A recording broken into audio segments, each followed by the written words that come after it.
Bueno, son las 8 de la mañana con 22 minutos y damos inicio a la primera entrevista de esta mañana. Ustedes seguramente se informaron a través de los medios de comunicación que el Ministerio de Salud Pública, anunció acciones tras detectarse el primer caso de leishmaniasis en personas. Esto ocurrió en Salto. Para conocer estas medidas, qué peligro se corre, no solamente en el norte del país, sino también en el sur, y cómo poder prevenirlo, es que recibimos entonces en el día de hoy a la doctora Gabriela Wilatz, que es la directora de Zoonosis y Vectores de Epidemiología del Ministerio de Salud Pública. Bienvenida, Gabriela. Muchas gracias. Bueno, fue un niño pequeño que se contagió. Ya hace tiempo que el vector de la leishmaniasis está presente en Salto, se venía haciendo un trabajo. Primero que nada, ¿qué fue lo que pasó que se dio este paso más y que se infectó una persona, en este caso un niño, que hay que decir que ya fue dado de alta, ¿no? Estuvo internado en el Hospital Pereira Rosselli y ya fue dado de alta. Exactamente. Bueno, en realidad ocurrió lo que veníamos pensando que podía ocurrir, porque de acuerdo a la situación regional, normalmente primero aparece el vector en un territorio, luego aparecen los casos caninos y finalmente aparecen los casos humanos. Hay que destacar también que en algunos países de la región directamente se saltó a que aparecieran los casos humanos y recién ahí se enteraron las autoridades que tenían presente el vector y que había perros enfermos. O sea, nosotros realmente fuimos siguiendo paso a paso por el trabajo de vigilancia que se hizo. ¿Qué es la leishmaniasis? Bueno, es una enfermedad parasitaria donde hay varios vectores y varios parásitos diferentes.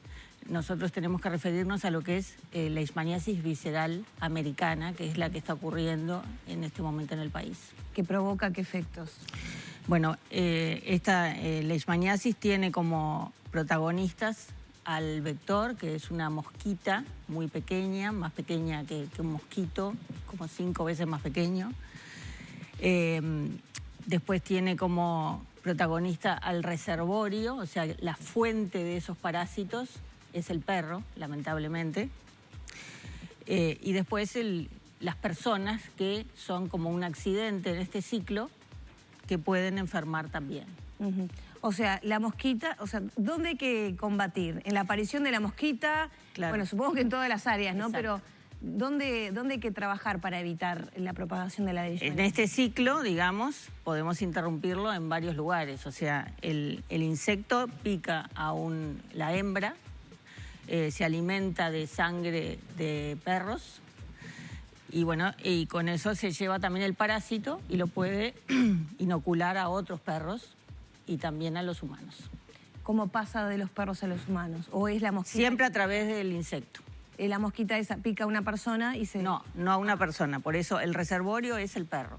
El perro es el que contagia a la persona. Exactamente. ¿Cómo se contagia? A través del insecto. O sea, el insecto lleva el parásito y pica a un perro o a una ¿cómo persona. ¿Cómo el perro contagia a la persona? A través del insecto.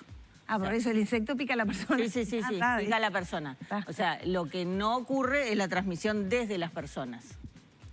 Está, comprendido. ¿Cómo entonces detectar cuando un perro es portador de este parásito? Bueno, para saber si está infectado o no, o sea, el animal también enferma, ¿no? O sea, el animal puede tener sintomatología o no y estar infectado. Entonces se les hace estudios que pueden ser serológicos o pueden ser punciones de ganglio. O sea, normalmente se hace un estudio rápido, serológico, que se llama RK39 y con eso tenemos el resultado rápidamente. El Ministerio de Salud Pública ayer, dio la pauta de la necesidad de sacrificar a los animales que sean portadores. Hasta ahora eso sucedía. ¿Qué pasa con la respuesta de la gente cuando se le indica, se le prescribe que ese perro debe ser sacrificado? Obviamente es un dolor enorme, ¿no? O sea, nosotros venimos trabajando hace mucho tiempo, desde el 2015, en este tema, que fue cuando aparecieron los primeros casos caninos en Salto. Y luego en el 2016 en Bella Unión. Son los únicos 2 lugares que hay que destacar que está presente la enfermedad en el país. La recomendación, nosotros seguimos estrictamente las recomendaciones de la Organización Panamericana de la Salud. Nos ha visitado la experta regional en el tema varias veces, nos vienen siguiendo. Y bueno, con su asesoramiento es que nos manejamos.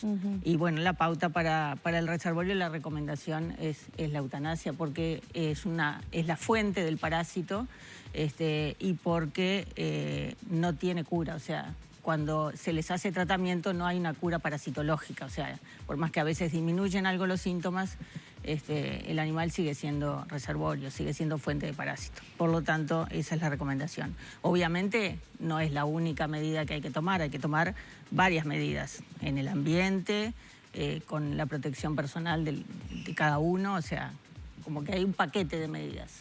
¿Qué pasa si la familia no sacrifica al animal?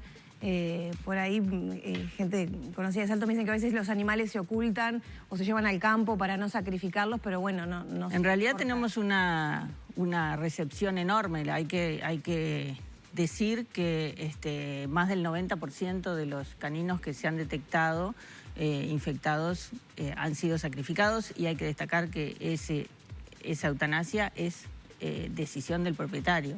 O sea, es el propietario quien la hace, no la hace el Estado. Nosotros lo que hacemos es ayudar en cuanto a cuando la persona no tiene los medios, se hace cargo el Ministerio de Salud de la eutanasia a través de los veterinarios particulares. Pero eso es voluntario. Si la persona se niega, ¿se recurre a la justicia? Sí. Sí. Porque bueno, en realidad se considera que no es justo con el resto de los pobladores que sí hacen el sacrificio, y además ponen en riesgo no solo a su familia, sino a los vecinos, ¿verdad? Doctora, desde 2015 en Salto y posteriormente en Artigas se han detectado estos focos de leishmaniasis. ¿Cuántos perros han sido relevados? ¿Tiene el dato? Sí, 12.600 por ahí. Esto va cambiando día a día, claro, porque seguimos trabajando. Y de la cantidad de perros relevados, ¿cuántos efectivamente tenían el parásito? 679 es el último dato que tenemos. De Salto y de Villa Unión, exactamente. En ambos casos. ¿El foco más importante en Salto? Sí. Sí. ¿Y todos esos animales han sido sacrificados en este tiempo? El 90%, o sea, unos 600 han sido sacrificados. ¿No hay manera de evitar o de cortar el ciclo más allá de la propia... Sí, como decía hoy, hay medidas para tomar en cada una de los protagonistas, ¿no? O sea, en cuanto al vector... le pregunto por ejemplo, la fumigación para eliminar el vector. ¿Es viable o no? En realidad, la recomendación de la Organización Panamericana de la Salud no es que haya que fumigar toda la ciudad. Ajá. Sí, en los focos donde se encuentran... Por las mismas razones que cuando hablamos de Aedes, no hay que salir a fumigar, porque produce resistencia, porque contamina, porque realmente es muy poco efectiva. En este caso, con Leishmania, con Lutzomia longipalpis, que es el vector, es un vector que se conoce bastante poco, que coloca sus huevos en zonas húmedas, de tierra húmeda, no el agua como Aedes. No como el Aedes en el agua, sino en tierra húmeda. En lugares tierra húmeda, imagínense, en un fondo puede estar en cualquier lado, no en un lugar identificado como criadero, donde hay restos de poda, materia orgánica, hojas, materia fecal de otros animales, gallineros, o sea, todos esos lugares propician. Son propicios para la reproducción. Pero no sabemos exactamente dónde está. Como para tomar una medida de fumigación.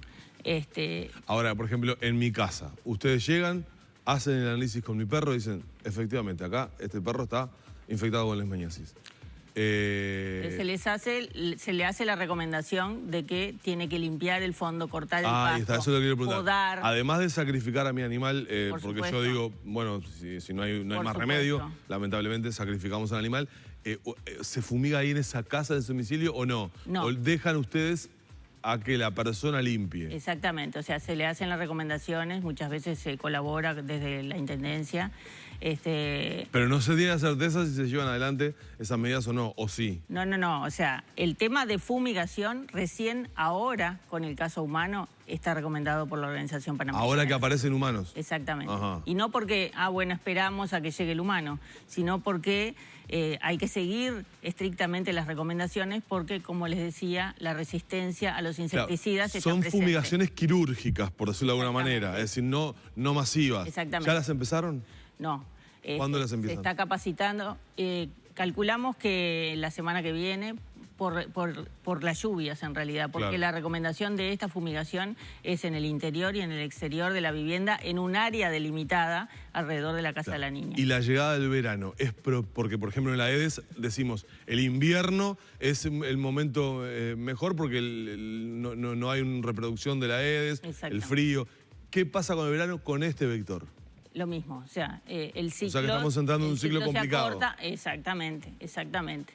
Y sobre todo también por el tema de la vegetación, que es más exuberante en verano, que se hacen podas, y o sea que eso hay estamos que retirarlo rápidamente. En un tiempo del año donde es caldo de cultivo de todo esto. Sí, sí. ¿Qué riesgo se corre de que que se expanda al resto del territorio nacional? Bueno, es una enfermedad que viene descendiendo de norte a sur, desde Brasil, Paraguay, Argentina.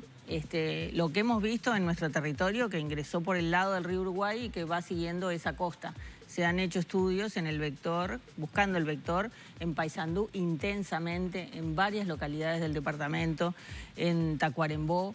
La semana pasada estuvimos trabajando justo en Tacuarembó colocando trampas, se hizo Paso de los Toros, se buscó en Rivera, se buscó en Artigas, en otras localidades además de Bella Unión y no se ha encontrado. O sea, ese es el primer paso, buscar el vector. Si no está presente, nos quedamos relativamente tranquilos, pero hay que hacer ese seguimiento. ¿Cómo tendría que reconocer la gente en su casa al vector, a esta mosquita? ¿La podría reconocer o no? No. Es muy difícil, o sea... Digo, para alertar eventualmente a las autoridades. Es muy pequeña. Incluso cuando hacemos... Cuando usted dice es muy pequeña, ¿es visible al ojo humano es visible, o no? pero como que te dijera un punto en la cabeza de un alfiler. Un mosquito. Una cosa así. Una cabecita de un alfiler. Ahí va. Es pequeñita, pero también cuando hacemos las capturas, para que tengan idea, cuando hacemos las capturas con estas trampas, eso se tiene que estudiar en un laboratorio entomológico. Para determinar si es o no. Claro, y cada uno de esos individuos que uno identifica que podría llegar a ser, se tiene que poner en una lámina, pasar por todo un proceso y disecar para ver si realmente corresponde a Lutzomia longipalpis. Entonces, o sea, es muy complejo. Una persona común y corriente jamás lo detectaría. No. Pero sí podemos detectar si el perro está... Claro, los síntomas en el perro son bastante llamativos al principio. ¿Qué conducta tienen? Al principio hay síntomas, es como multisintomático. Pueden aparecer cero, o sea, puede no haber síntomas, ser asintomático el perro, puede tener algunos o puede tener muchos. Depende de la evolución porque es una enfermedad que, igual que en el humano, depende de la inmunidad. Entonces tienen síntomas en piel, parecido a lo que puede ser sarna. A veces uno los ve y dice, este perro tiene sarna. Después tienen síntomas fiebre, agrandamiento de hígado, agrandamiento de vaso. Tienen un adelgazamiento muy importante, los ganglios agrandados.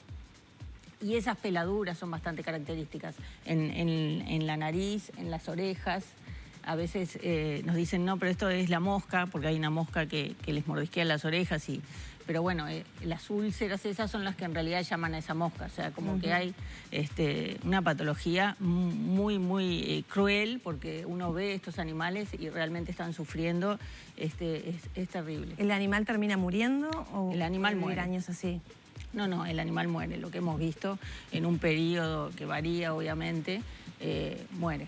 Y las personas, un niño era de 5 años, ¿en qué situación de salud se encuentra? ¿Ya fue dado de alta, como decíamos? Fue dada de alta.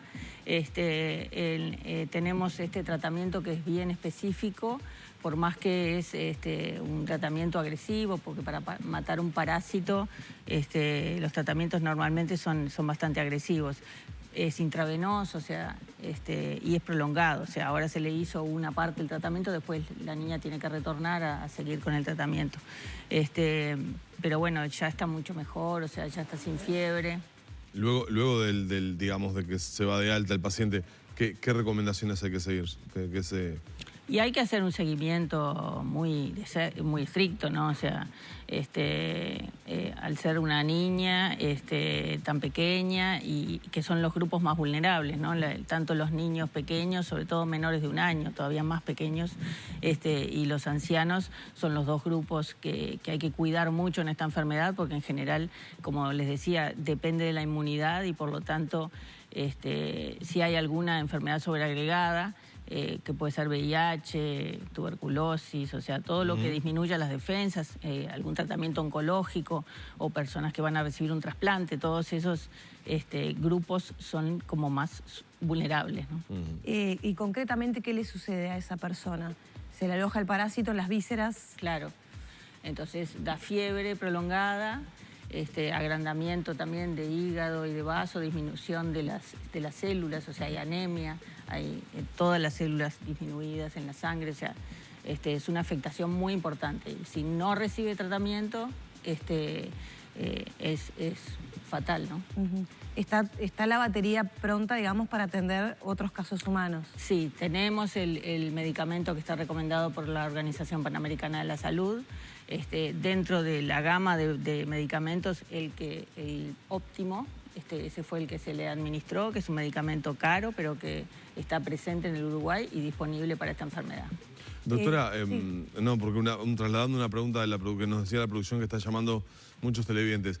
Decimos que luego de que se detecta la enfermedad en el perro, no tiene tratamiento, por decirlo de alguna manera, usted lo acaba de decir.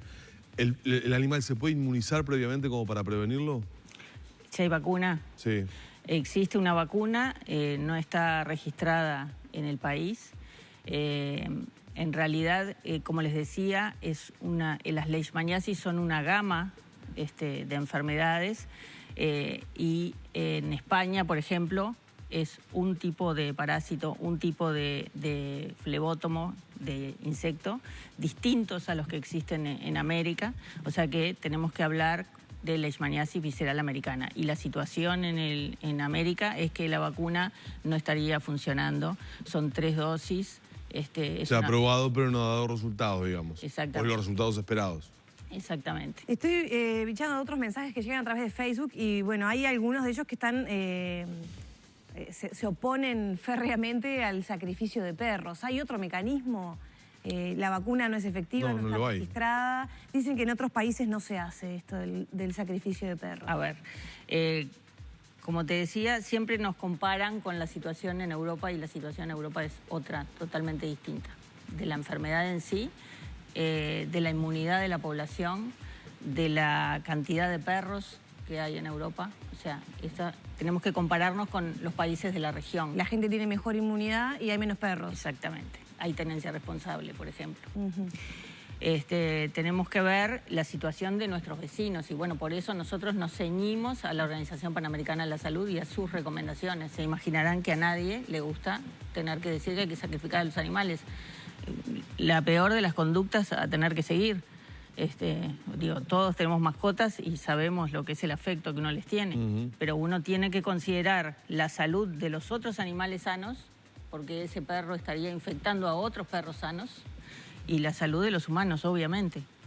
Entonces, bueno, sí es terrible. Pero ¿esa situación de Europa hace que la vacuna sea efectiva, por ejemplo, en países europeos y en estos... En países europeos se utiliza, pero se utiliza individualmente, o sea, no como una campaña masiva. Sí.